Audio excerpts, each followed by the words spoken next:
And it's the start of a new week. Hello there, you're watching the polls on the JoyNews channel. This afternoon, the new constitutional instrument proposed by the Electoral Commission is beginning to rage on. JoyNews is learning that some 3.5 million printed Ghana cards have been seized by some banks over the National Identification Authority's $100 million indebtedness. We'll break down the details for you, plus look at the implications on the next general elections coming up in 2024. Meanwhile, the Electoral Commission is set to address Parliament in the next 24 hours on the matter.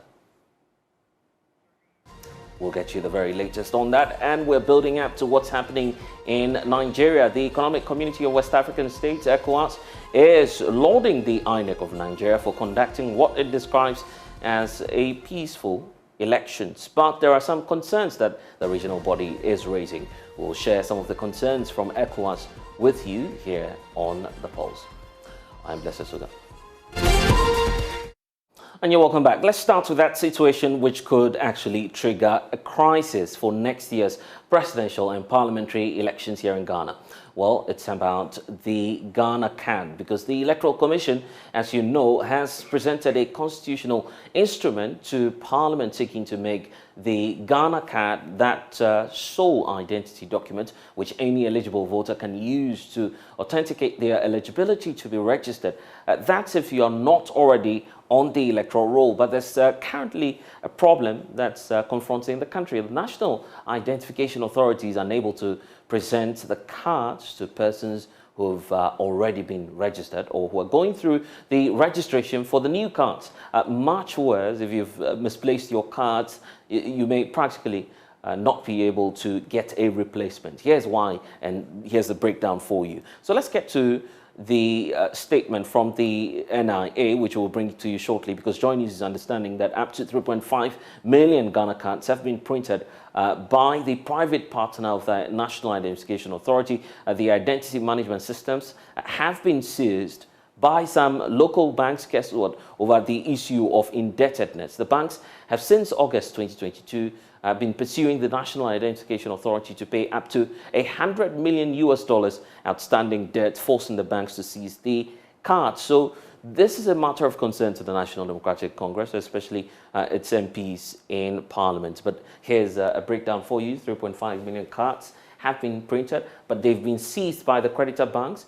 And then the National Identification Authority's indebtedness, as we speak, amounts to some $100 million, which means that technically these 3.5 million printed cards we're talking about cannot be retrieved by its owners. I want to bring in now James Agalga, his ranking on the Interior and Defense Committee in Parliament, also MP for Bulsa South, joining us via Zoom now. Thank you, sir, for your time. Also with us is Dr. Ali Duseidu. He's a political science lecturer at the University of Ghana. Let me start off with you, James.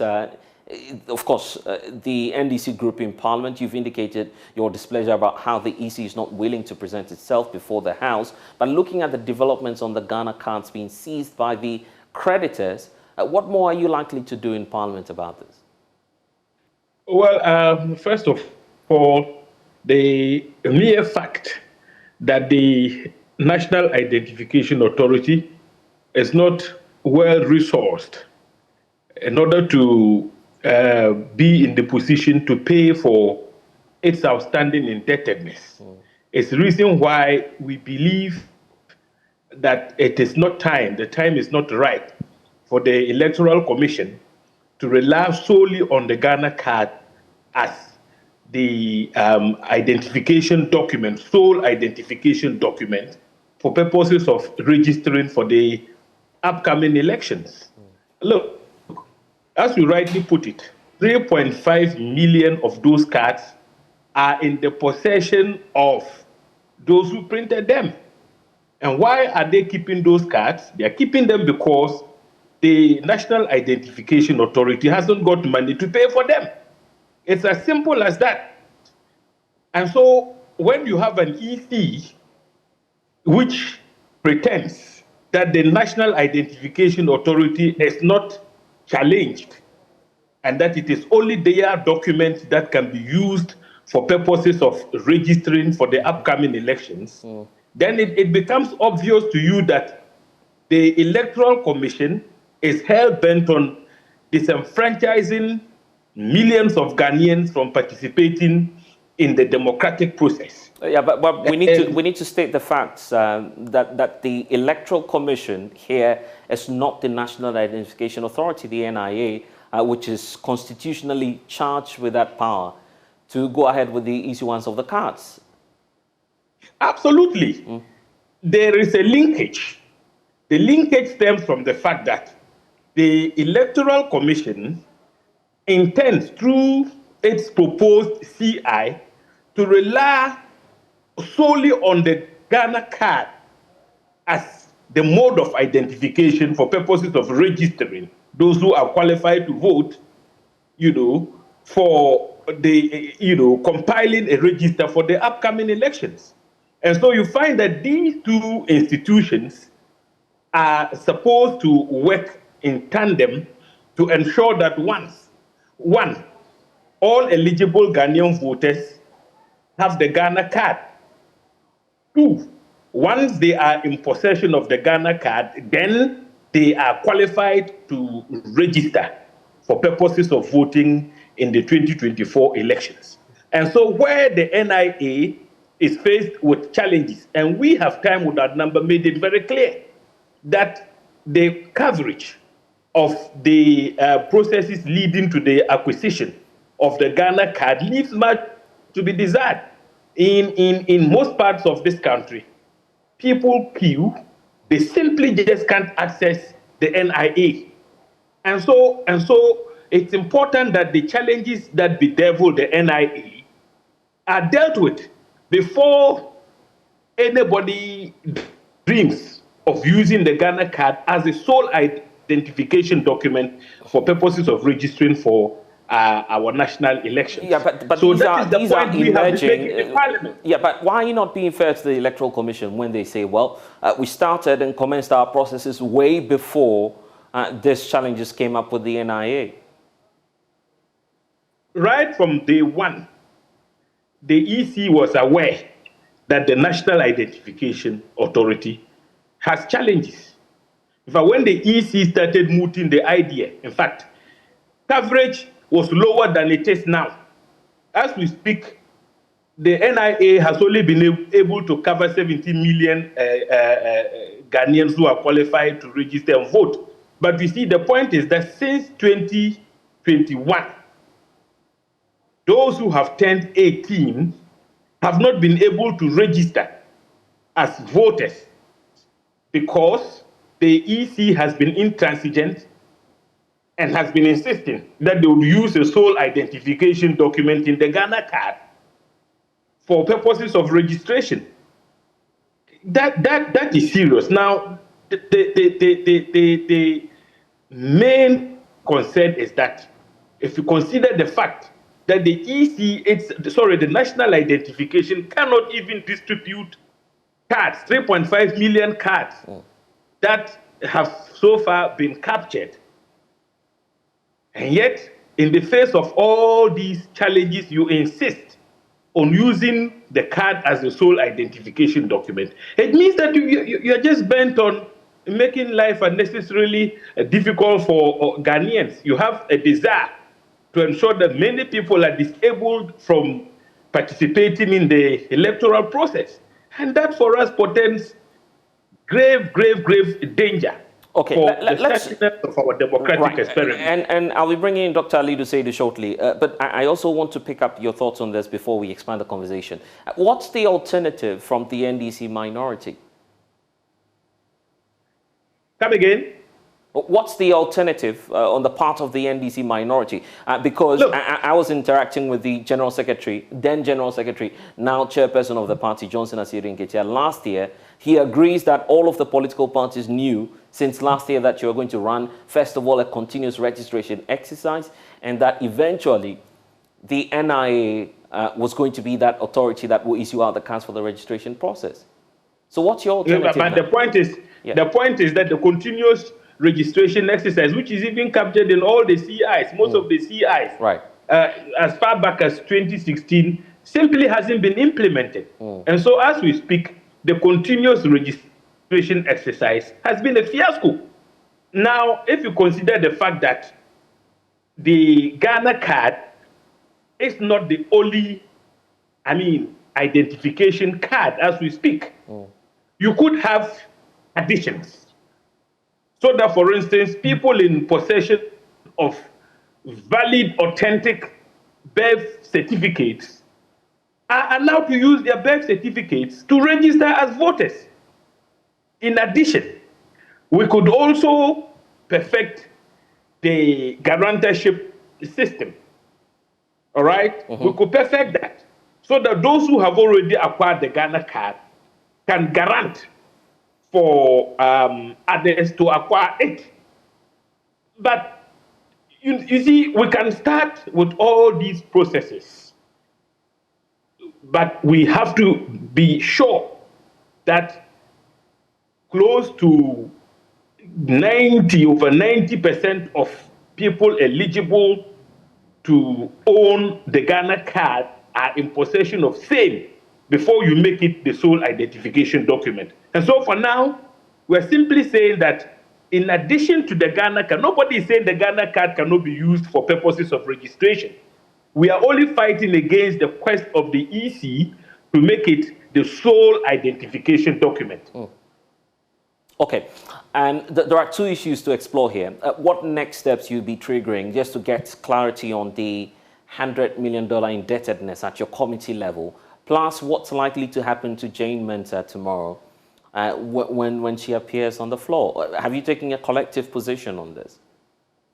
Well, Jane Mensah must appear before Parliament and explain to the people's representatives why it is reasonable at this material moment to have the Ghana card as a sole identification document for purposes of registering as voters, when it is very obvious that the National Identification Authority has challenges with, for instance, the resource constraints, the fact that they can't even pay their indebtedness, for which reason the creditors are holding on to the 3.5 million Ghana cards, and how soon those cards can be released for distribution.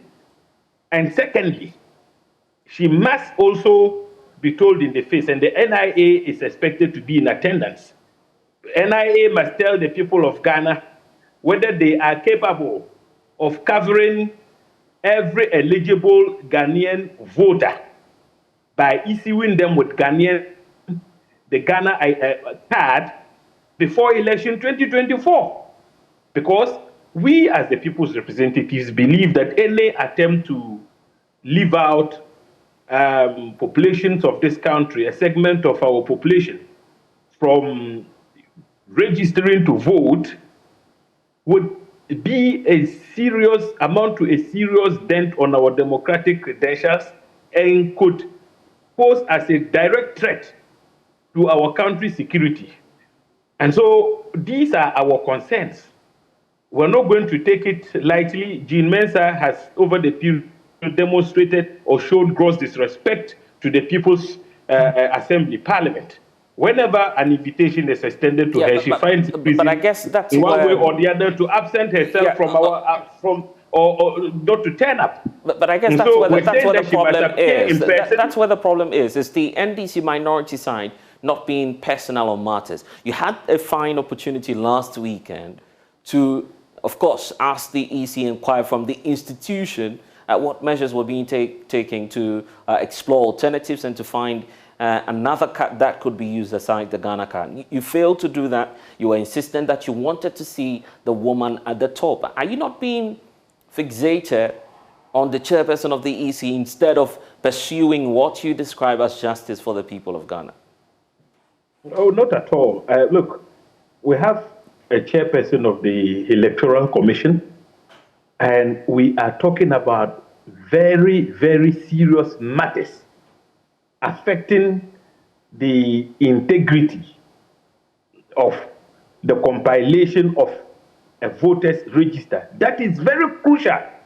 And so for the head of that body not to turn up before Parliament without, first of all, giving us a reasonable excuse as to why she wouldn't attend, it raises serious questions. Now, the counterpart of the EC in this case, the NIA, was represented by its boss. So why do you think that we should have tolerated the EC, right, given the fact that the NIA was fully represented by no meaner personality than its boss? And we are saying that Jean Mensa has been very consistent in not turning up or responding to invitations by the House. She is the person who bears ultimate responsibility. And so we require her personal attendance before the House so that whatever assurances are given would come from her own mouth.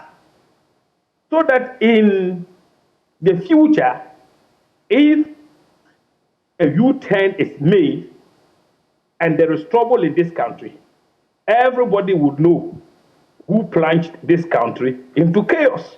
That is why we're saying that the person who bears ultimate responsibility must appear before us. In any case, do you think it is proper for Jean Mensa to take lightly invitations extended to her by Parliament?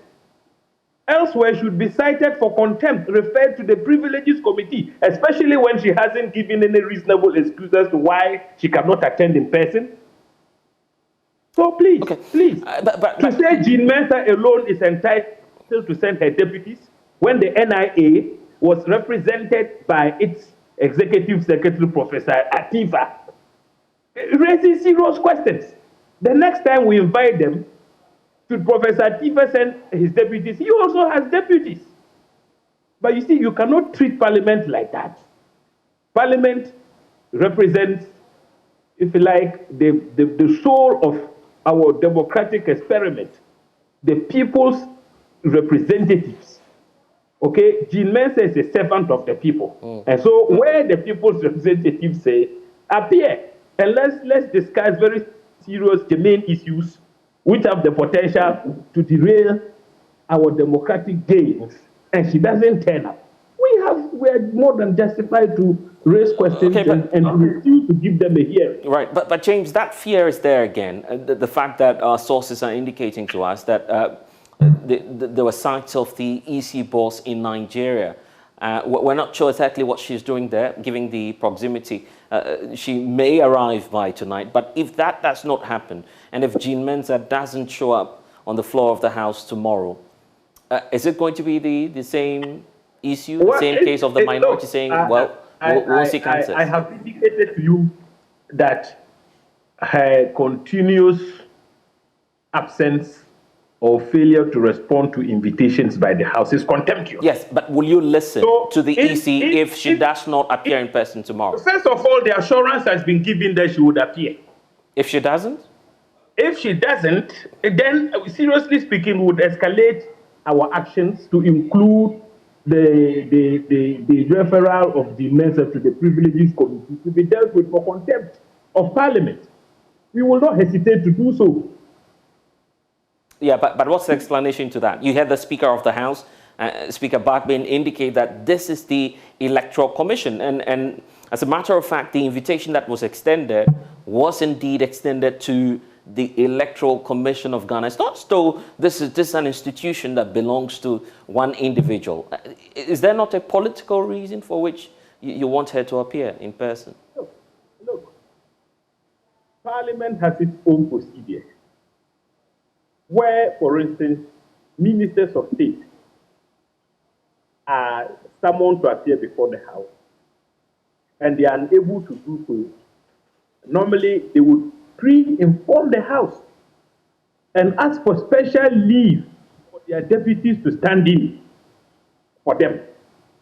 Even when the request has been made, normally the matter is at the discretion of the Speaker to decide whether to entertain a deputy minister to stand in a minister's stead to allow the House to transact business.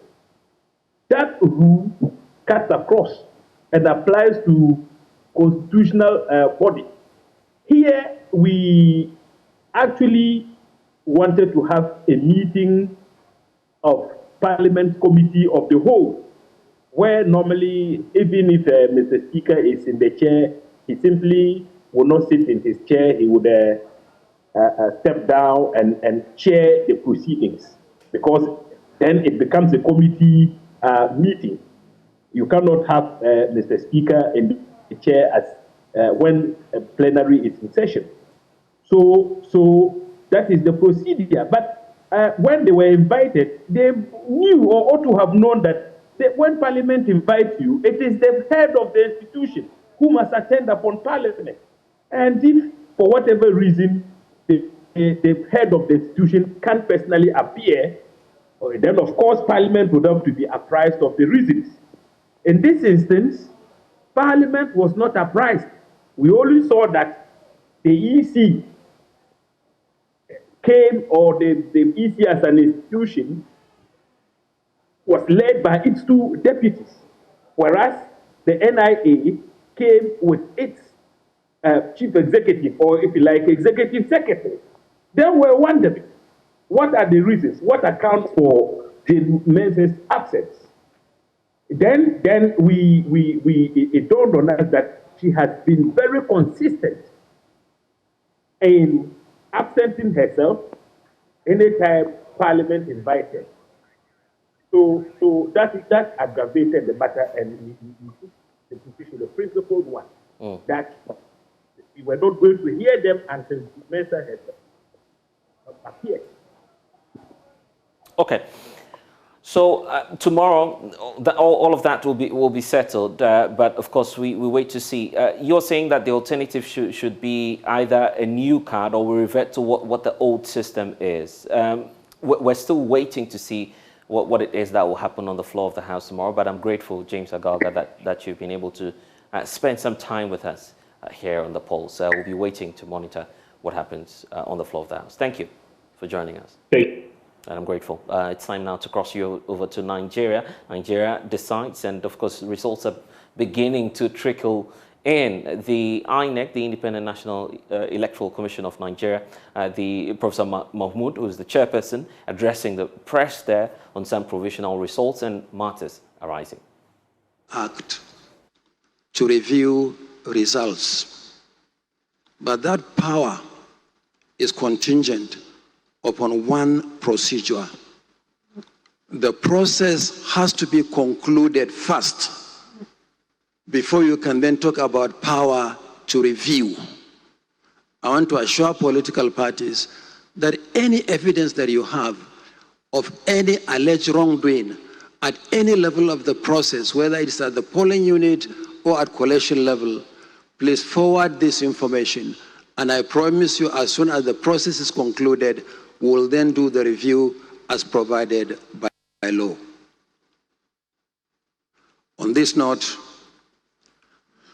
I beg you for us to proceed with the process.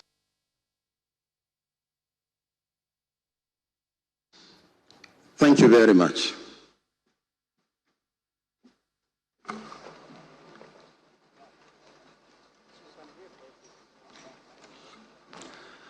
Okay.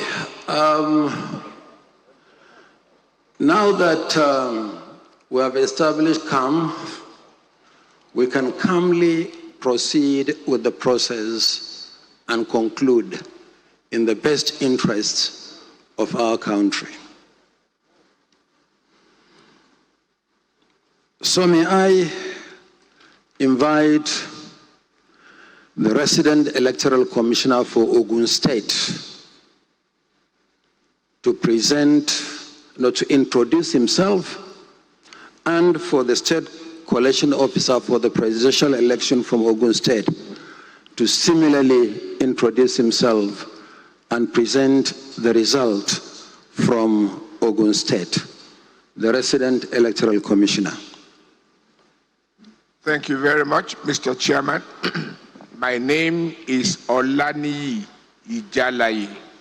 I am the resident electoral commissioner, INEC in Ogun State. Thank you very much, distinguished chairman of INEC. My name is Professor Kayode Adebowale. the Vice Chancellor of the University of Ibadan, and I'm the State Coalition Officer for the presidential election scope of the 25th of February 2023 in Ogun State.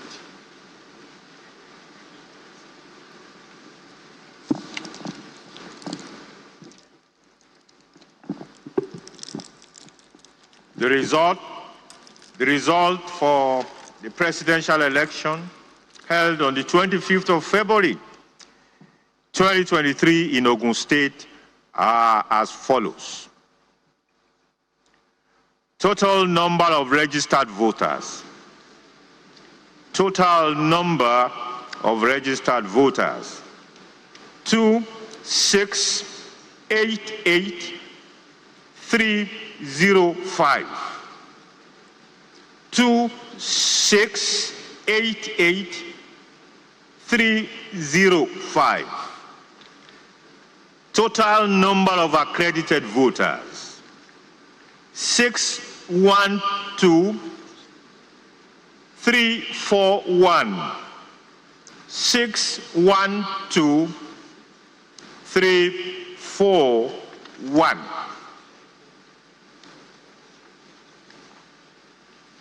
The total number of votes received by the presidential candidate of each of the political parties are as follows. Party A. Party A, 1153. AA. AA, 331. 331. AAC. AAC, 923. 923. ADC.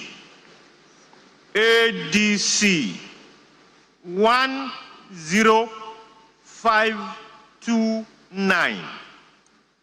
10529. ADP. ADP 1734. 1734. APC. APC 341554. 341554. APGA APGA. APGA APGA 934. 934. APM. APM 6012. 6012. APP. APP 326. 326. BP. BP 374. 374. LP. LP 85829. 85829. NNPP. NNPP 2200. 2200. NRM. NRM 542. 542. 2. PDP, PDP. 1, 2, 3, 8, 3, 1. 1, 2, 3, 8, 3, 1. PRP, PRP, 3, 5, 6. 3, 5, 6. SDP, SDP, 7, 3, 8. 7, 3, 8. YPP, YPP, 3, 6, 6. 3, 6, 6. ZLP, ZLP, 2, 3, 9, 2.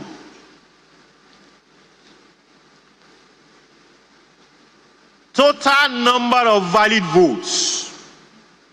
Total number of valid votes. 5, 8, 0, 1, 2, 4. 5, 8, 0, 1, 2, 4. Total number of rejected votes. Total number of rejected votes. 3, 1, 3, 2, 4. 3, 1, 3, 2, 4. Total vote cast.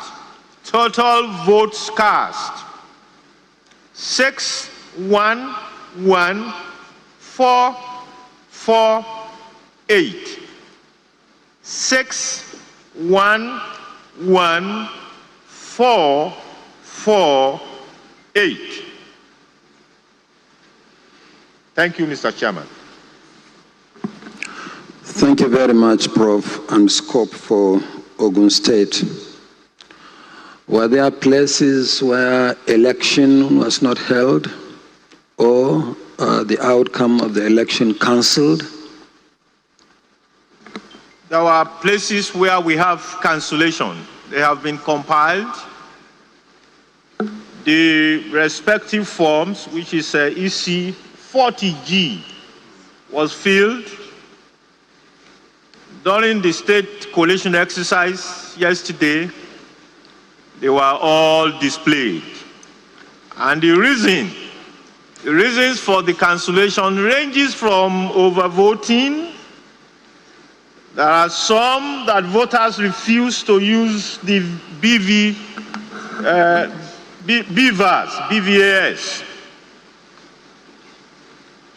And also there are some that was disruption, which probably some thugs came, but they did not cut away with any election material in any of our polling stations throughout Ogun State. Okay, thank you very much. Party agents, any comments or observations to the scope?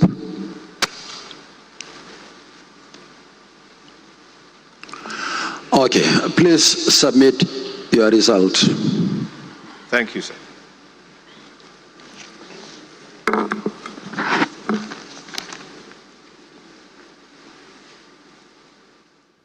Also, there you have it, and these are some of the results coming through from the Ogun State. Tinubu appears to be taking the lead with some 341,554 votes. Then you have Peter Obi following, he's the third in position there with some 85,000 votes. But we understand that some party candidates and observers are leaving the center there in Nigeria. Thank you. Thank you, VC. Thank you. Thank you very much. Thank you. Right. Thank you very much. And I wish you all the best. Thank you. Thank you.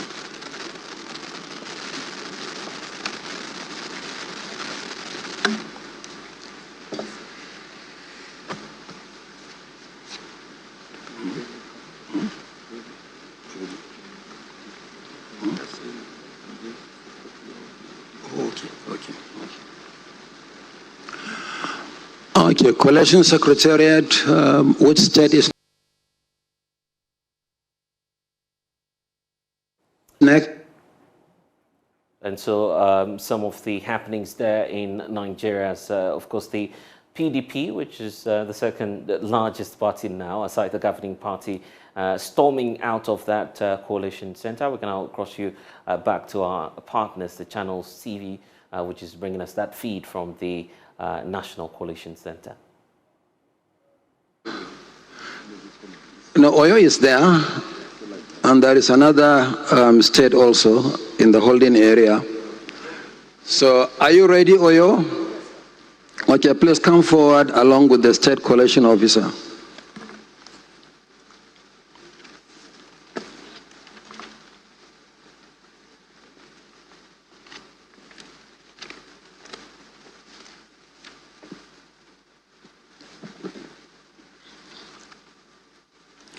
So, Rek, please introduce yourself, and the scope should introduce himself and present the results for Oyo State.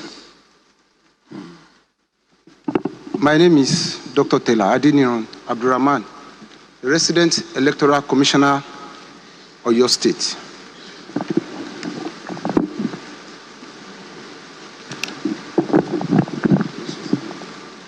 Thank you very much, Mr. Chairman.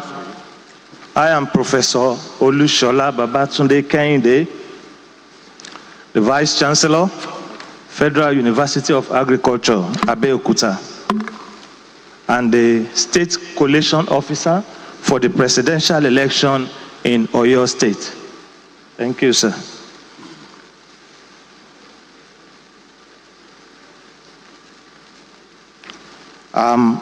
For the presidential election that held on the 25th of February 2023, we have the following as the results of the election.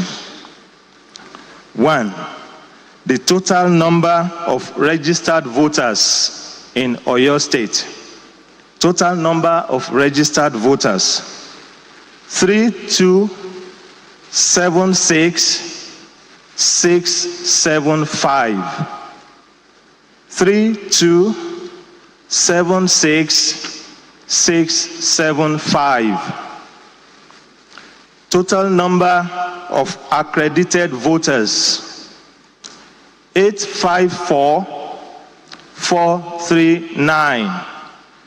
854,439. The total number of votes received by the presidential candidate of each of the political parties are as follows. Party A, 39514. 39514. Party AA, 1124. 1124. Party AAC, 1153. 1153. ADC, 6080. ADC, 6080. ADP 2298. 2298. APC 449884. 449884. APGA 1368. 1368. APM 462. 462. APP 1985. 1985. BP 363. LP 99110. 99110. NNPP 4095. 4095. NRM 659. 659. PDP 182977. 182977. PRP 433. 433. SDP 14517. 14517. YPP 572. 572. ZLP 2891. 2891. Total valid votes 809485. 809485. Rejected votes 42471. 42471.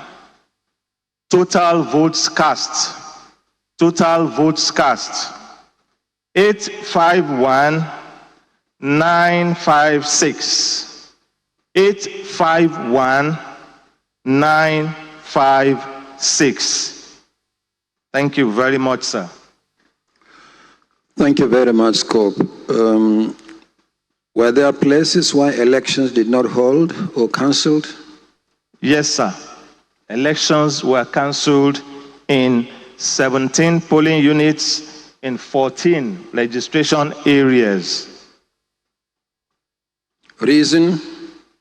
Overvoting, sir.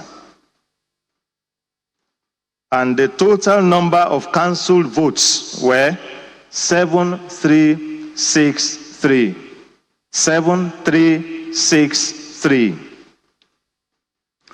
Okay, thank you very much. Any comments, observations, suggestions? Okay, thank you very much. Please step forward to present your result.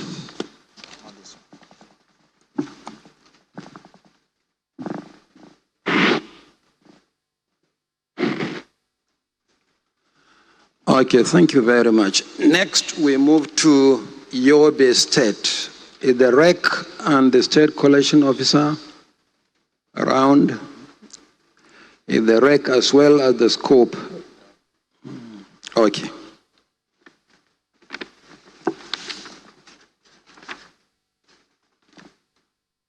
My name is Ibrahim Abdullahi, the Resident Electoral Commissioner, Yobe State.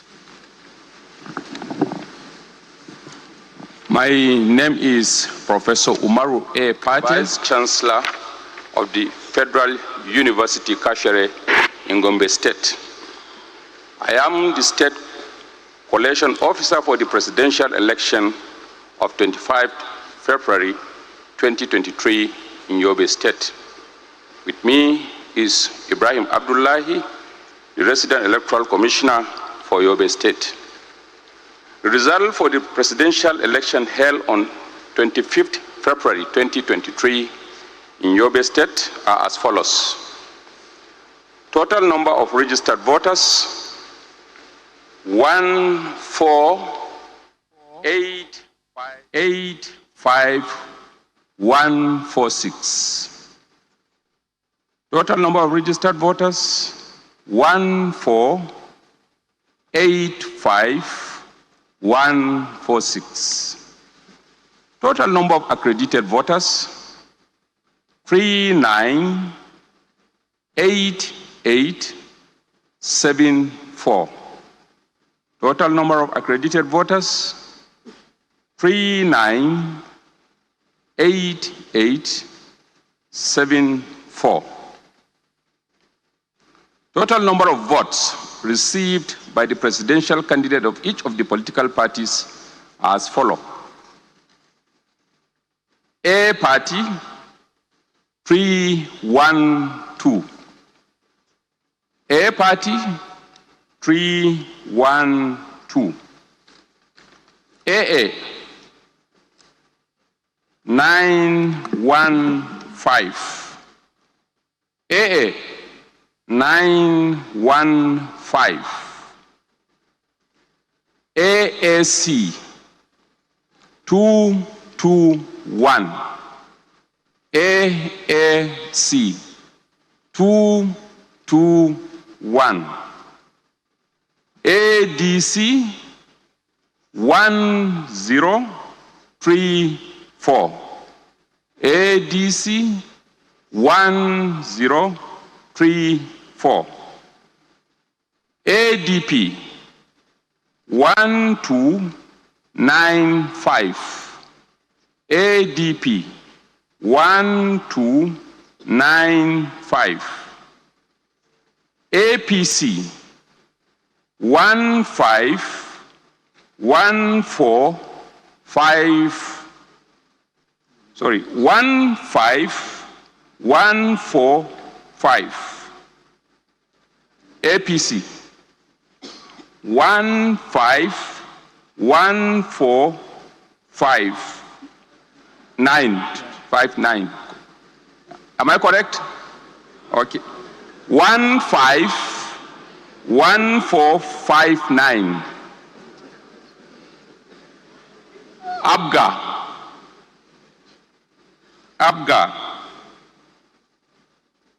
875. ABGA 875. APM 472. APM 472.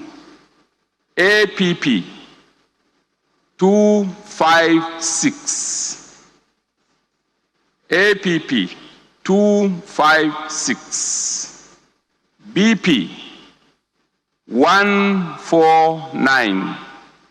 BP 149. LP 2406.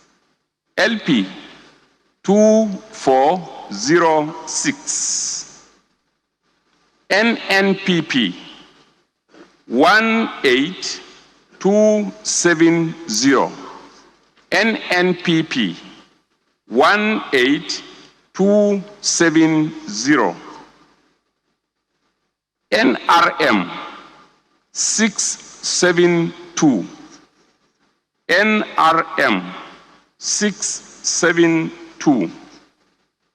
PDP 198567.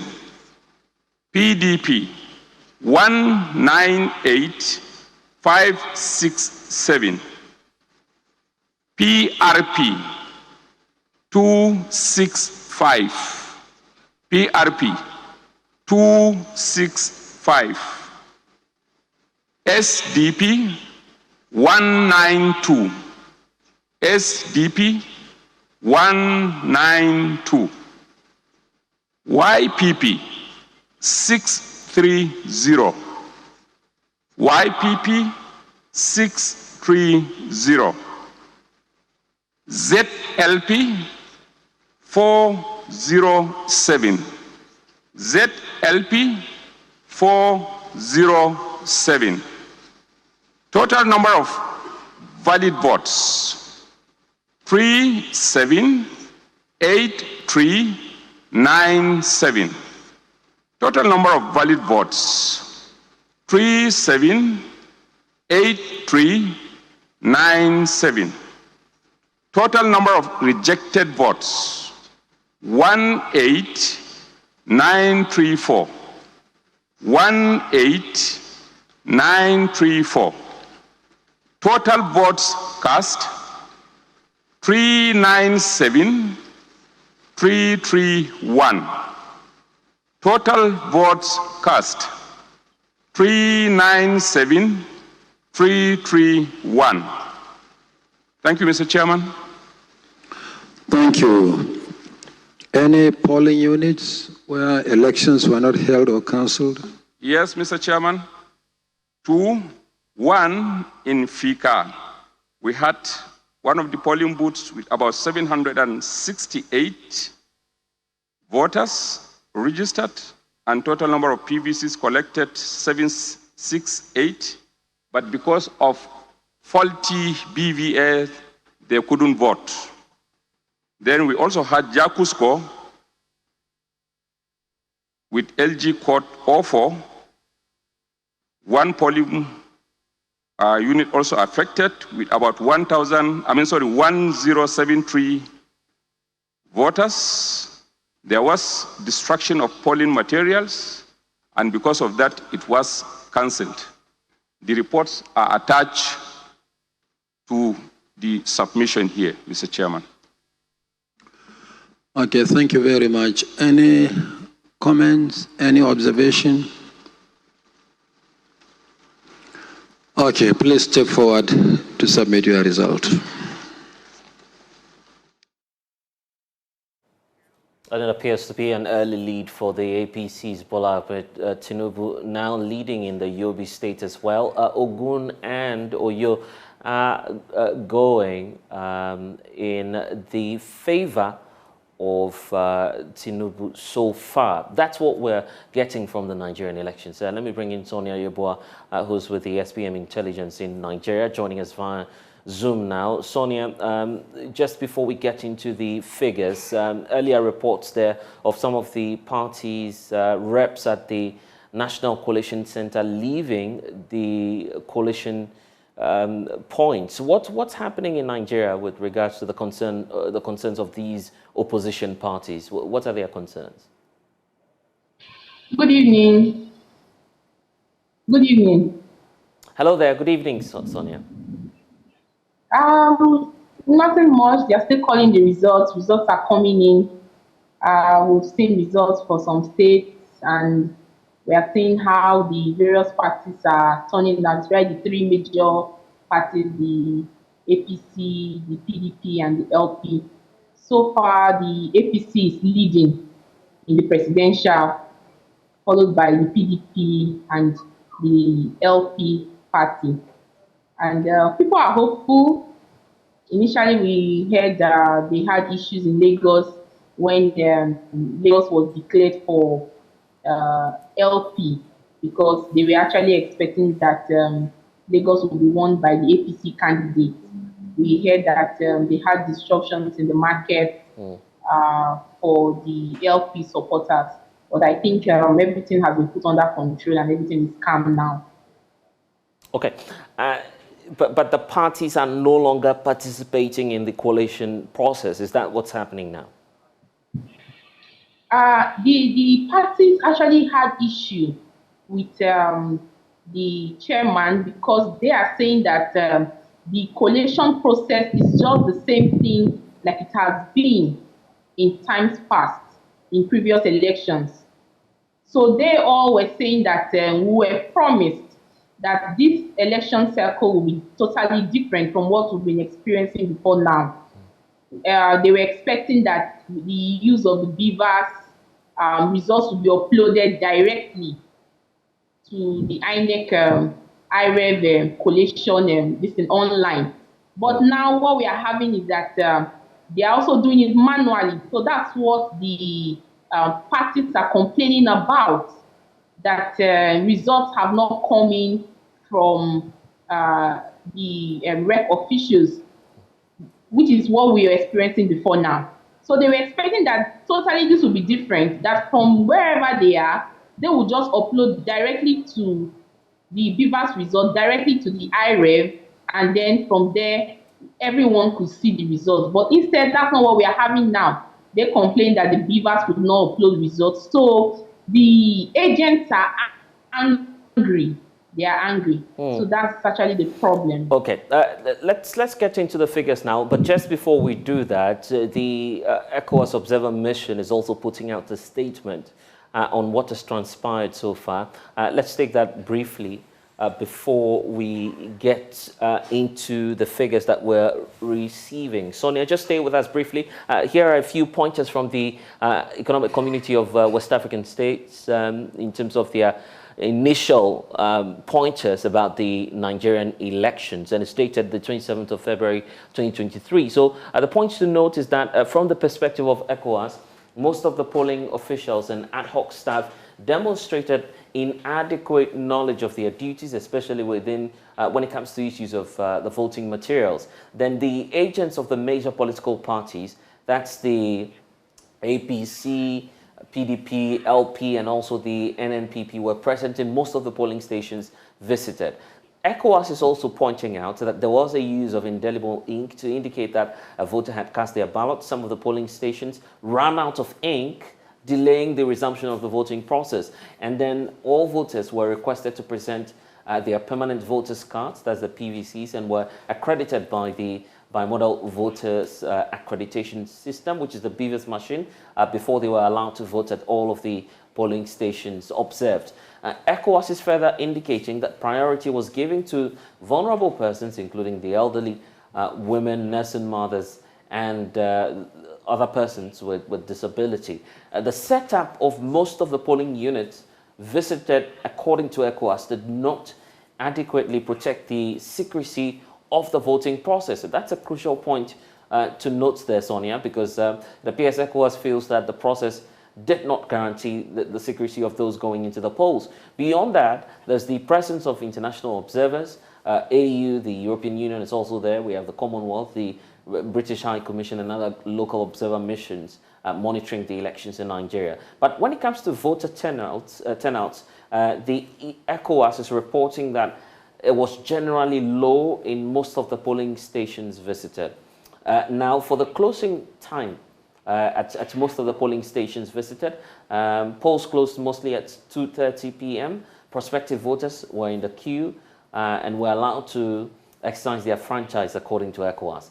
Now, vote counting, the tallying processes were equally carried out in a transparent, simple, and a professional manner. This is contrary to what some of the political parties are raising now in Nigeria, but ECOWAS says that was done in the presence of the party agents, the observers, and security agents in the daytime, in some polling units with lamps, in others where voting was delayed because obviously the process had run late into the night. However, the ECOWAS feels that the coalition sequence differed from polling station to polling station. The total votes cast were recorded first in some polling units, while in others the total votes were calculated as a total of the votes cast for each party or candidate, and invalid votes at the end of the tabulation. This, however, did not lead to any major challenges when it comes to the exercise, and there was some sort of cooperative and non-adversarial relationship that existed between the electoral officials, the party agents, which facilitated the easy and efficient conduct of the elections. In the case of the beavers, there were cases where the beavers failed to accredit voters due to mainly technical issues relating to login details and configuration as well. Now, we heard of some violent incidents that transpired during the elections. ECOWAS is reporting that the process on the D-Day, or the election day as you may want to call it, unfolded in generally a peaceful environment. However, incidents of violence, killings, and disruptions were recorded in several states. The mission actually deplores the unfortunate incidents that occurred in the lead up to the election day, leading to the loss in life or in some parts of the country.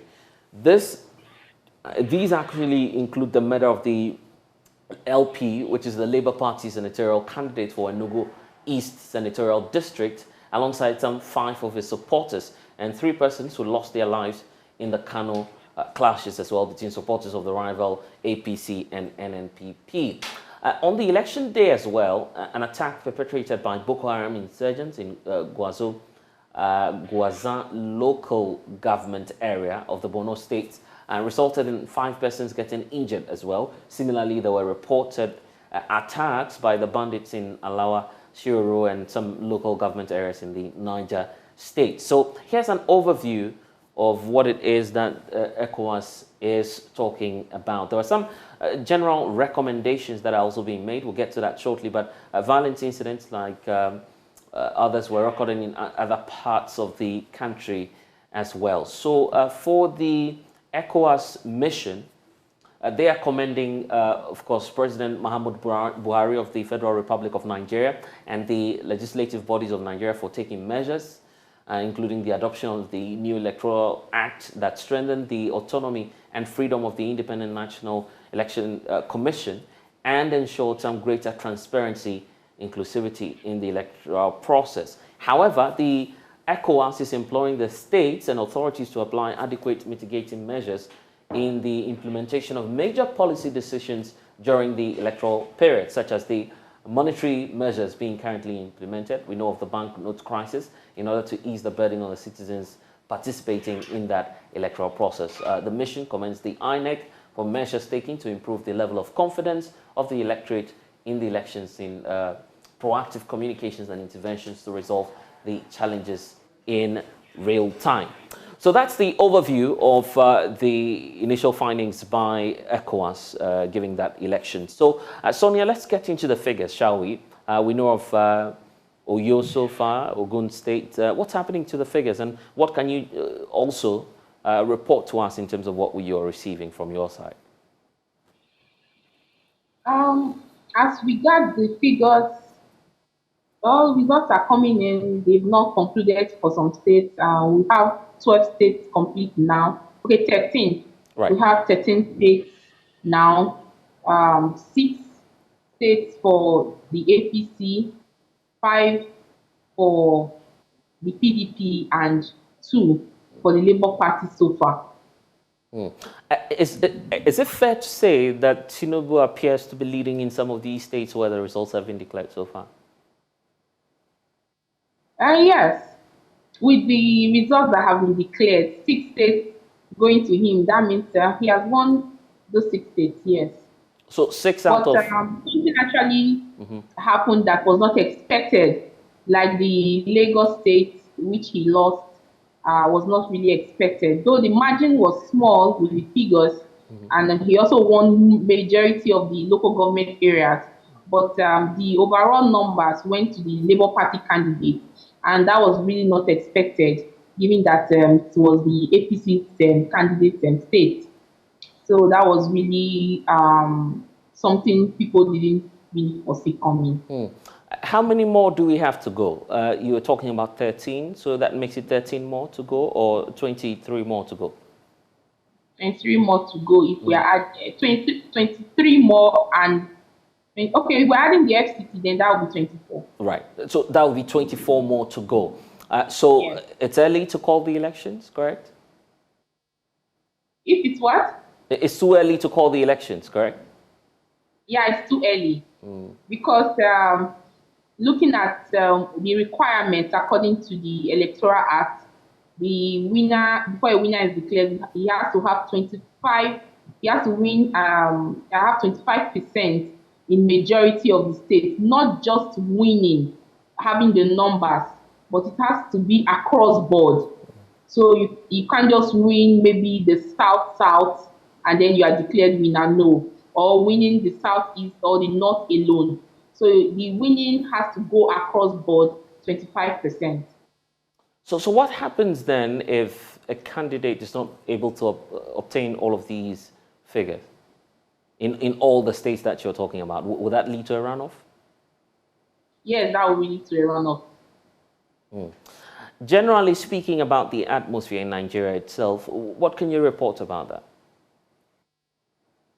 So far, the atmosphere is calm, apart from the one I mentioned earlier at Lagos in the market earlier hours of today. But so far, so good. Everything is calm now. We're grateful. Thanks, Sonia, for joining us. That's Sonia Yeboah. She's with the SBM Intelligence in Nigeria. Thank you for your time. You're watching The Pulse. When we return, we'll talk about the Africa Continental Free Trade Area. Please stay.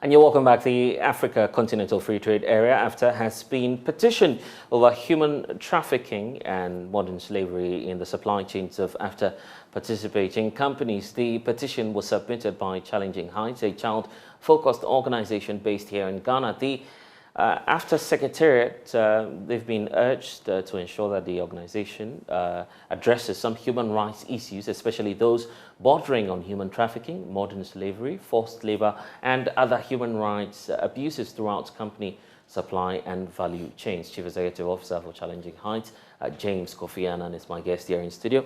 James, welcome to the program. It's good to see you. And I'm told that you are just returning from some engagements with officials of the Continental Free Trade Secretariat. Give us details of this petition that you've sent to them, and exactly what are you seeking? How do you want us to address this challenge? Yeah, I mean, so we are asking for three basic things from AfTA. And the first one is to ask AfTA to compel companies that are participating to put in place policies within their companies to address issues of modern slavery and human trafficking. And the second one is for AfTA to start conversations with member countries to enact due diligence laws that ensures that companies are compelled to comply with international standards. And then the third one is to ask AfTA to set up a monitoring team to monitor issues of modern slavery and human trafficking within the supply chains of the companies that participate in the AfTA enclave. Now, this is based on some very important reasons. You know, the AfTA is aiming at increasing export to different countries around the world to about $500 billion by the year 2035. It's also aimed at removing about almost 100 million people out of poverty, you know, within the same period. Now, you cannot do that if you have not complied with international laws. So with due diligence issues, I mean, we're talking about the Australian situation where the Australian government has passed a law that bans their companies in deal with any company in this world if that company does not comply to their laws. We're also talking about an ongoing conversation within the European Union area where the European Union is now asking companies within the European Union not to do any business with any company that does not comply with their laws. So if you are going to export to some of these countries, and we have so many specific countries that has also passed laws, if you are going to export to some of these countries aimed at raising your revenue, export revenue to over $500 billion, then it means that you yourself have to be prepared back home in order to comply with those laws, because otherwise you will hit a roadblock. They will not allow you to export. But for those who are not aware of the extent of, say, issues of child labor and human trafficking and how it's really eating deep into the supply chains, can you paint a picture of how prevalent this challenge is within the sub-region? Yeah, sure. I mean, globally we have over 49.6 million individuals who are in slavery and human trafficking currently, as I speak to you now. It was 40.3 million before COVID, and COVID took it to 49.6 million. We're talking about over $150 billion revenue out of human trafficking and modern slavery every year. That's how big the situation is.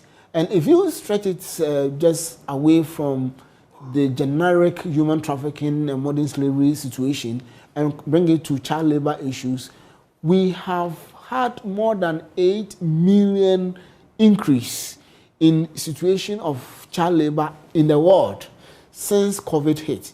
So we are dealing with a very huge situation here. And each country in the world is now concerned, especially because, the consumer protection agencies outside of Africa are very keen that they will not participate in any product that is tainted by slavery or human trafficking or child labor or whatever human rights abuses. And therefore, any country that is trying to develop, especially develop through trade and through export, must examine itself and put in place legislation that would make sure that the companies or the products that are produced within the country fulfill the compliance requirement of those countries. Why should this be a big deal? Looking at our economic position, here we are in Africa. The economy is still developing, if we want to call it as such. We're into boost trade beyond the 15% that we're doing intra-Africa trade at. So if the target is to boost trade, why worry about the use of children? After all, they will benefit, isn't it? Well, there are so many reasons why we have to be worried. I mean, wouldn't you worry that your own child will be involved in child labor? You'll be worried, right? Apart from that, the human rights situations, you don't want to abuse the rights of other people. So that is the second thing. But the more important thing is that even though you may be doing intra-Africa trade, there are so many dynamics and complexities within the space. Let's take, for example, financing arrangement. If you come to Ghana's cocoa industry, every year we go for over $1 billion in loans. And these loans are syndicated. Now, with the laws that are coming, you cannot syndicate a loan, an international loan, if you have not addressed these human trafficking and modern slavery laws or compliance situations. The banks will not even lend to you. So that's how important it is that you have to address it. Then also, you need equipment in your manufacturing processes. When you are going to purchase or procure these equipment, there are rules around it.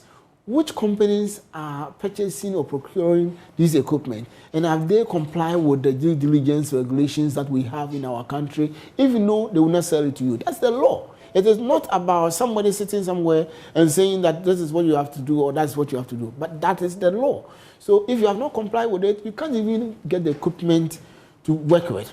Then we're also talking about issues of our own African countries wanting to improve upon the export volumes that we have. Where are you going to export to?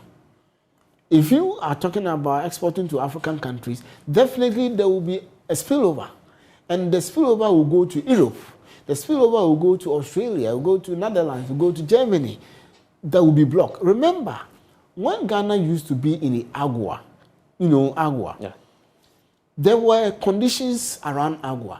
And you needed to fulfill the conditions before you could be allowed to participate. When Ghana was with this Millennium Challenge Corporation, there were specific requirements. And in fact, within the Millennium Challenge Corporation, there was a specific requirement of human trafficking that you have to fulfill. And that's why Ghana quickly passed the human trafficking law in 2005, because we needed to meet that requirement in the Millennium Challenge Corporation Agreement, or Millennium Challenge Compact. So these are all the complexities that pushes you and I to want to now have a conversation. Of course, Ghana has a law on human trafficking. That is the act that was passed in 2005. But that is not enough, because that law only targets human beings, individuals, like the victims and then the perpetrators. The law doesn't work with companies. So companies are free not to do anything about the situation. The barley process, which if I had the time I would have explained, which is made up of 49 different countries based in Australia and the barley, the Hong Kong regions, is now looking at how do we make sure that anyone that enters into our enclave is complying with the barley process, which requires that you acknowledge that slavery exists, requires that you take action, requires that you advance action. So triple A's. these 49 countries are the huge countries of the world. You cannot do businesses, effective businesses, without these countries. Okay. So we are trapped, and positively so that we are trapped. Are you getting any concrete response from the AFCFTA office or secretariat so far? I believe it's early days yet. I mean, advocacy takes time, and in starting this advocacy, we know that we have to, go the long haul. So yes, we have petitioned them. We believe that at least they're now aware, and in the past couple of weeks, we've been doing a lot of advocacy around it. So it's early days. We have started. Anyway. You have any message for those stakeholders watching who you may want to have them on board as you champion this process? Yes, I am looking at the Parliament of Ghana, for that matter, the Attorney General, now beginning to talk about due diligence law in this country. It's not only human trafficking and modern slavery, but also the environment, And then I'm also looking at companies themselves now beginning to have policies to address human trafficking internally. These are the two things that I would like to call everyone who is listening and watching me to begin to do. Well, that's James Annan of Challenging Heights. Of course, they've petitioned the AFTA Secretariat. We'll get updates and definitely follow up on this story. But for now, the Coalition of Individual Bondholders say it has received a firm assurance from the Finance Ministry that government intends to honor its obligations to investors despite the missing payment date by 1 week. The group visited the Finance Ministry Monday morning demanding a meeting with the minister over the non-payment of matured bonds. The group met the minister and described the engagement as successful. My colleague Joseph Akablé has the rest of that story for you. Government had assured it was going to pay investors once their bonds matured. Some of the instruments matured on 6th and 20th February with the expectation of payment on February 21. But that did not happen. The coalition comprising Pensioner Bondholders Forum, Individual Bondholders Association of Ghana, and Individual Bondholders Forum was therefore back at the Finance Ministry in search of answers. We just want to make sure that this is going to be paid. The assurance was given, 21st I will pay. And I think that if 21st you can't pay, or you couldn't do it on the 21st, it was only fair that that same 21st you came out with a statement explaining why you couldn't make it on the 21st and assuring your investor that, look, I'm going to do this way, wait for me 1 or 2 days or 3 days, I'm resolving these issues so that I come and pay you. After hours of waiting and having a meeting with the minister, members say they have received a firm assurance of a detailed payment plan to be announced by the ministry. With tomorrow being 1 week since the revised settlement date, we found it quite improper that there's been no communication about payment. From our perspective, what typically will be done is that the day that you are using as a benchmark, you should be announcing to investors what the payment plan is. We want to assume that the government may have been overwhelmed, so we've granted that, and we decided to come as a collective to meet with the minister so we can have clarity and have our members also understand exactly where we are, and have the broader investor community also have clarity on what to expect and how to manage this entire debt exercise. We have received some clarity. We've received commitments to improve communication between both parties, as in government and all of us as a common group, i.e. the Pensioners and Bondholders Forum, the Individual Bondholders Association of Ghana, and the Individual Bondholders Forum. We have been assured by the minister that the ministry is issuing a press release latest by the close of day today, and that is where they will state how they are going to meet the payment of the outstanding bonds. We have been assured that from the press release that will come, it will specify when it is going to be paid, whether they will pay all up to a point or it will be staggered. We don't have that information, but the minister will issue a statement, and from that statement there we will know when people are going to get their money. that would determine your next time as well, or you've already been briefed on that? Well, if the statement comes, we believe the statement that will be coming will be accepted, because they have given assurances that within a time frame these things will be sorted out. They are doing according to them, they are doing reconciliation to ensure that you know exactly who must be paid and who must not be paid. So let's grant them that period to do the reconciliation, and when we come out with the statement today, we will see where we are going forward from with that program. The statement from the ministry is also expected to provide details on what accounted for the non-payment on February 21. And we'll surely get you updates. Now, Special Advisor to the Minister of Environment, Science and Technology Innovation, Oliver Boachi, says the government is committed to allocating not less than 1% of GDP to research and innovation. He made this known at a two-day learning consultation workshop by the Science Granting Council initiative on disbursement of grants for researchers, development and innovation here in Africa. There's more in the following report. The Science Granting Council's initiative is a 5-year initiative which aims to strengthen the capabilities of science granting councils in sub-Saharan African countries in order to support research and evidence-based policies that will contribute to economic and social development.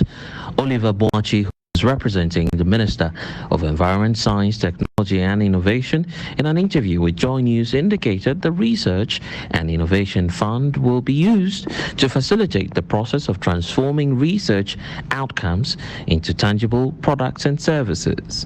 Ghana National Research Fund has been passed into law since 2020. As you know, when a law is passed, it takes some time to do some legislative instruments and other things to lay out the process of implementing the law. Key element of this law is the establishment of the Research and Innovation Fund, which will be used to support research and innovation and the transformation of research and innovation output into actual products and services. This is being done in collaboration with the Ministry of Education. I won't be able to tell you precisely when you can access the fund. All I can say is that the government has committed to allocating not less than 1% of GDP to research and innovation. So when it becomes operational, there will be plenty of resources for us to do a lot of the things that we have talked about and we've not managed to do so far. The Executive Director for the African Center for Technology Studies, Professor Tom Ogada, in an interview with JoyNews, also spoke on the successes achieved by the Council. Within the Science Granting Council Initiative 1, we have been implementing projects that is aimed at supporting the Science Granting Council to use data and evidence for the purpose of developing policies and making decisions. And this is one project that we have implemented in the 15 countries and supported quite a number of these countries to develop new science, technology and innovation policies, and also review some of the existing policies that they had. We have also supported them to enhance data management, because for you to use evidence to make decisions, you need to be able to collect data, to analyze the data and interpret it and find how best, what type of information you can get from it. So we have also supported them to enhance their capacity in data management. Ghana is amongst the 17 countries that are participating in the Science Granting Council's initiative. Esther Nkruma's report for JoyNews. And now, out of many plastic waste generated here in Ghana, the Ministry of Environment, Science and Technology says only 10% is recycled. The remaining waste ends up in the sea as debris threatening not only marine lives but also human livelihoods of coastal dwellers here in the country. The most dangerous hazard is the uncontrolled plastic waste and its exposure of toxins found in plastic waste which humans ingest. Richard Kojonyako takes a look at the phenomenon and its impact on our hotline documentary titled A Sea of Plastics. Here are excerpts. Lydia Esua is the Director for Policy Planning, Monitoring and Evaluation at the Ministry of Science, Environment and Technology. Lydia is worried about the environmental impact of the garbage that is dumped in the ocean. There's also another report by the World Wildlife Foundation, which also indicates that averagely, an average person ingests into your system approximately 5 grams of plastics weekly. And to bring it home, the 5 grams of plastics can be likened to a credit card, the size of a credit card. On the average every week, that's the quantity of plastics that we inject into our system. Because obviously the plastics have penetrated through our food chain. So you sit in Accra, you have your delicious fried rice and chicken and whatnot, and you think that, oh, I mean, the presentation is good, I cooked it well, there's nothing, but you have no idea the chemicals. Because of the ingestion of the plastics, we are having issues, or the effects of plastics is also being seen in terms of some human health issues that are confronting people. So the issue of obesity, the issue of fertility, people's, I mean, not having or having challenges to give birth because of the fact that the plastics are able to mutate the way the hormones are in our system and are able to interfere with the way the hormones operate. The devastation that plastics are causing the fishing industry is far-reaching. Researchers have recently found alarming levels of plastics in the bellies of fishes, not in the ocean alone, but in Ghanaian lagoons too. Microplastics that end up in water bodies become even more difficult to manage because marine creatures ingest it. Plastics being on the spawning grounds affects the life forms which the fishes lives on. Therefore, you may not have a lot of fish spawning in there, and therefore it affects the supply of fingerlings or other varieties to the ocean. Professor Kofi Nyako is the country lead for Ocean Hub, an organization that's working to create an enabling environment for the integrated, challenge-led ocean governance research.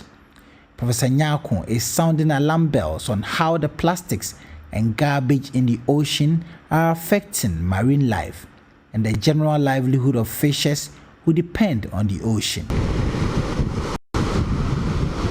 Civil society organizations have been at the forefront of campaigns aimed at ridding the ocean of plastics and other garbage.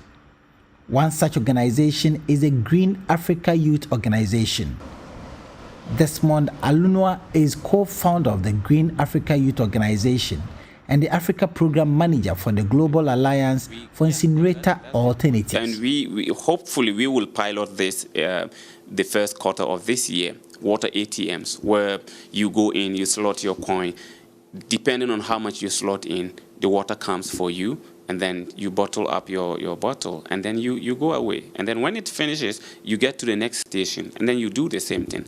I think that this is simple, and nobody is going to be taken out of business. If you want, you can still keep the person who was carrying the water sit by the dispenser, and that is okay.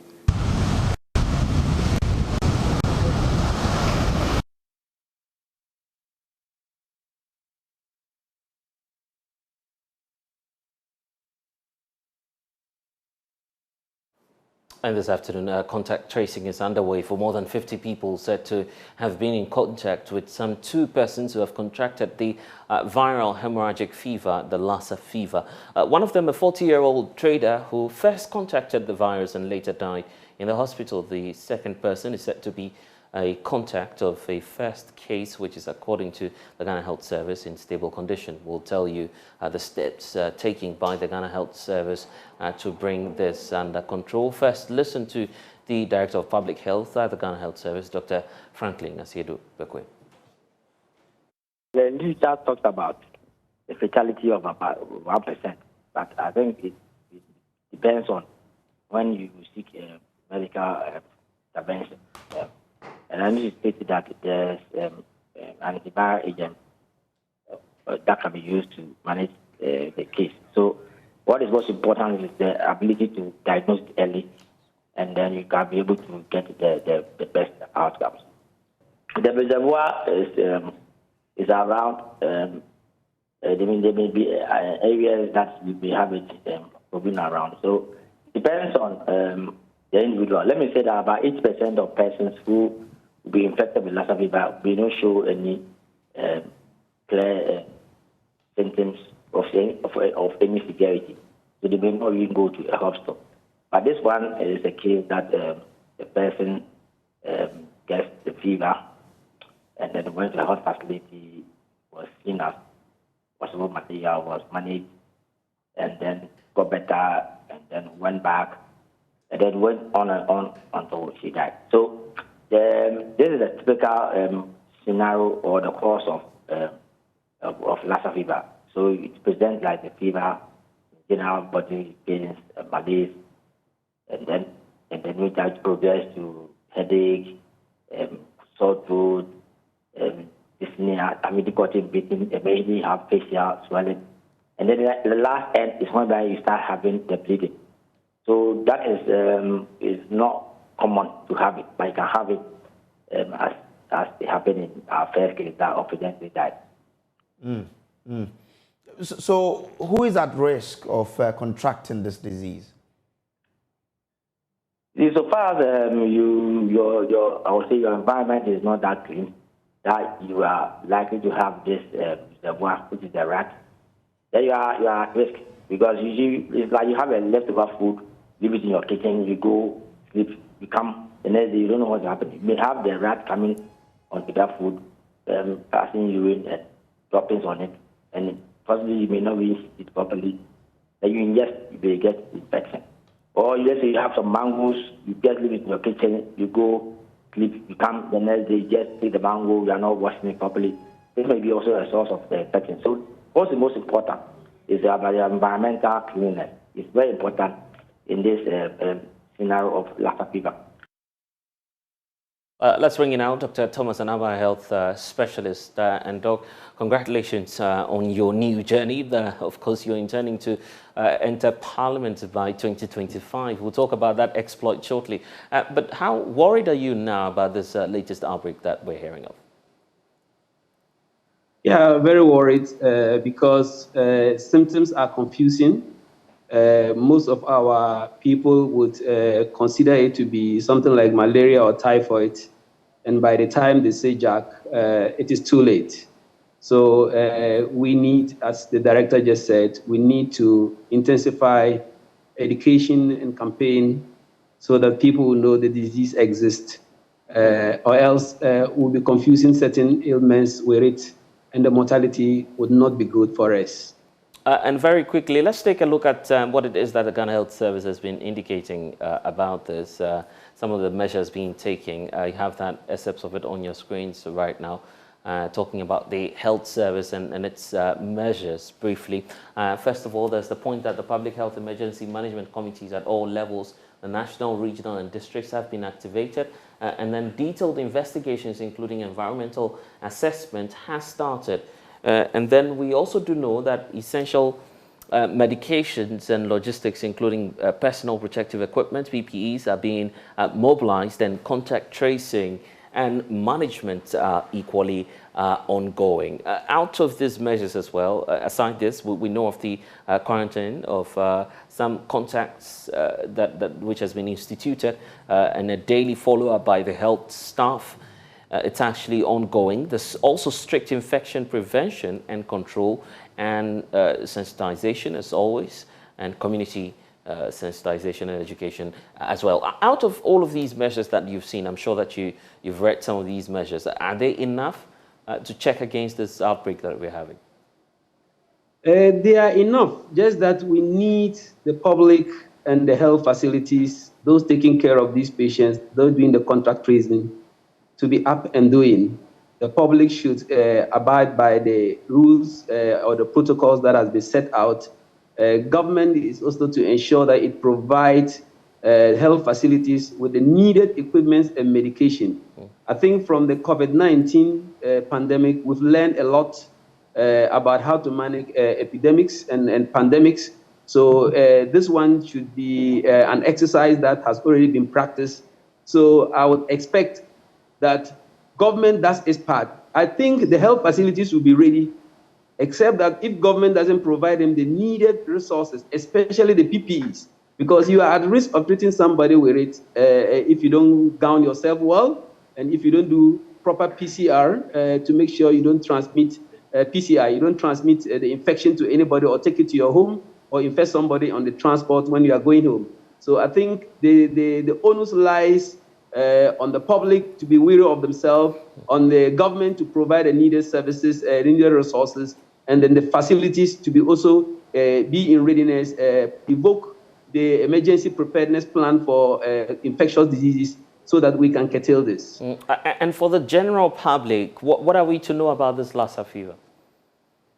Just like the director said, we are to know that the symptoms are not quite different from the usual malaria and typhoid we have, that generally anybody who has a fever would begin talking about malaria, going to look for malaria tablets to take, and then the rest. Please, if you have any symptoms of fever that is not being controlled within 24 hours, please go to the hospital and then let them examine you well and take care of you. That is what I would tell the general public. Don't auto-medicate for more than 24 hours. And make sure your hygiene in your house, the food you eat, and everything that you touch, you try to sanitize your hands and then the rest. And stay away from crowds if you don't need to be in a crowd. And very quickly, how are we able to detect or spot from the outside that someone is suffering from the condition? In fact, it is very difficult. Unless you are an expert, you go to the hospital for them to examine you for certain signs and symptoms on your skin, your airway, and then the rest. And then sampling, taking, and then there must be a high level of suspicion by physicians. If you don't have that suspicion, you may miss it. That is what I would say about how we can diagnose it. So your general caution is that anytime you suspect you have fever, you move to the nearest hospital? If you have fever, you take paracetamol or anti-malaria, and you think that it is not working for you within 24 hours, don't extend it. Please go to a hospital. Let them examine you critically. Right. But for the other health centers across the country, well, you may say that the GHS, that's the health service, will do its part, but we're talking about the health centers themselves and the management of those facilities. What other measures are they supposed to be on the lookout for? For instance, any health facility that is out of Ghana Health Service and the rest, what I have to do is to put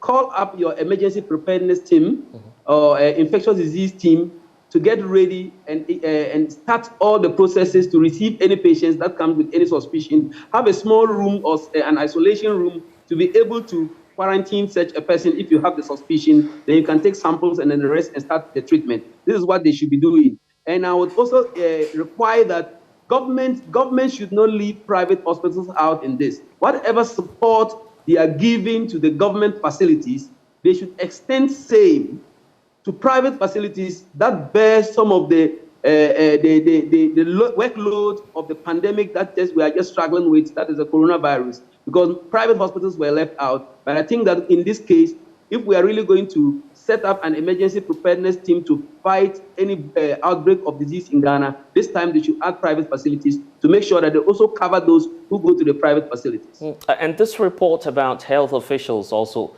contracting the disease. It comes as a worry to you as well. No, sure, it must be a worry. As I've told you, if you don't have the needed protective gear to wear to treat patients, if you don't have this high level of suspicion, you may end up treating a patient not knowing it is the person is having the sickness. So the best thing is high level of suspicion and government providing them with the needed protective gear. Have enough water in the hospital to wash their hands, have enough sanitizers, have gloves to wear, even goggles for those who will be attending to people in the shields or goggles for those who will be attending to those patients in the private rooms or in the isolation rooms. All these measures need to be taken so that doctors and nurses don't get infested with such diseases and also fall as victims. So it is saddened to hear that doctors and nurses are falling ill, but that is the work we do. We are there to save patients until you have the suspicion and know that this disease exists. Sometimes you don't take the measures, but now that it's being announced that it is emerging, we will now take the needed precautions when we're attending to patients with the flu, with a fever that is not controlled, and then the rest. Okay then, let's calm down now. That's your passion, but I'm about to talk about your politics as well. You're seeking to get into Parliament. On which ticket and which constituency is this?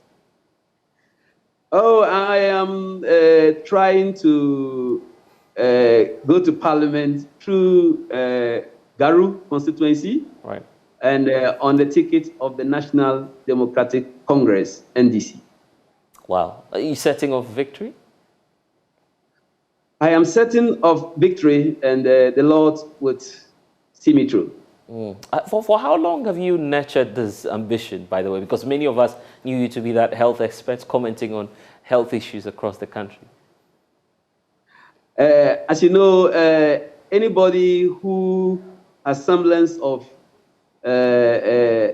similarly being a leader, looking like a leader, his people will approach him to represent them. And I've been approached to represent, and I'm doing just that. And I think I can do it. That is more important. I think I can do it. And if you succeed, what's going to be top on the agenda for you, for the people of Garu? When I succeed, the people of Garu have a lot of needs, but I've prioritized them. Health is one of the most important things they need us to solve, because we are deprived of health facilities, medical doctors, nurses, laboratory technicians, and then the rest. It's an agrarian district or constituency. We would have to look at how we can resource the farmers, get them the needed support to get the needed resources they need to improve upon their farming. We have a lot of youth who are going to school. Some of them, their parents are very poor. We may have to get some funds, get some endowment, get some scholarships for them to be able to go to school and come back and fulfill and fill in the human resource gap that we have in the constituency, so that there will be some improvement. These are the three main things I think I'll be doing when I get the nod. Okay, then let's see how it goes. Dr. Thomas Anaba, thank you for spending some time with us here on The Pulse. Pleasure with me, Fred. And we're grateful. Girls in the Upper East and Volta region can now heave a sigh of relief as they will receive sanitary pads to aid their menstrual hygiene. Prices of sanitary pads have shot up across the country in recent times, making it difficult for girls to buy. The Sylvia Lawson Foundation has been launched to aid vulnerable girls get sanitary pads for free. There's more in this report. In the cities where sanitary products and health experts are available for support, young women are expected to go through the period journey smoothly. But that cannot be guaranteed in the wake of the economic crisis that has worsened the living standards of many. The situation gets worse for girls in deprived rural areas who have often had it rough. These girls are unable to buy sanitary pads, therefore exposing them to various infections, which also takes a toll on their academic work. The situation is, however, set to change with the intervention of the Sylvia Foundation. Speaking to JoyNews at the launch of the foundation, the founder, Sylvia Lawson, had this to say. There are a lot of challenges that the girl child faces. But this particular challenge is a challenge that they were born with. They don't have a choice but to menstruate. They can't decide when to menstruate and when not to menstruate. She'll go through it. So if she does not have the sanitary napkins, we have to step in. I believe there are a lot of people in their homes who also have that in their hearts. People want to do good. but they don't know how to channel that or what to do. Give us whatever support that can push us to achieve even the phase 1 of the 25,000 pads that we want to give out. MCE for Tema West, Anna Adukwe-Addo, lauded the move and noted her outfit is poised to resolve issues related to the girl child. This is a very important initiative that she has started. And, we all know that women or girls across the world have been marginalized. And this is one of the things that can also prevent them or make them also marginalized within the society. So I believe that it's a very good initiative, it's laudable, and we must all give her our necessary support.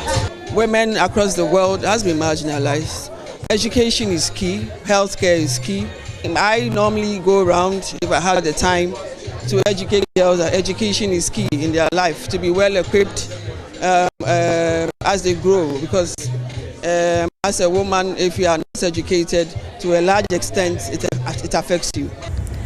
For some students, here's how significant the intervention is.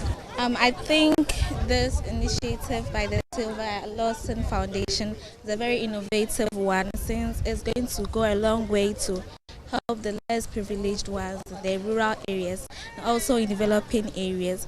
We pray that this initiative today is not only going to be for people around the ages of 15 to 20, but it's also going to help older women who don't even know how to use sanitary pads. Going to help the child.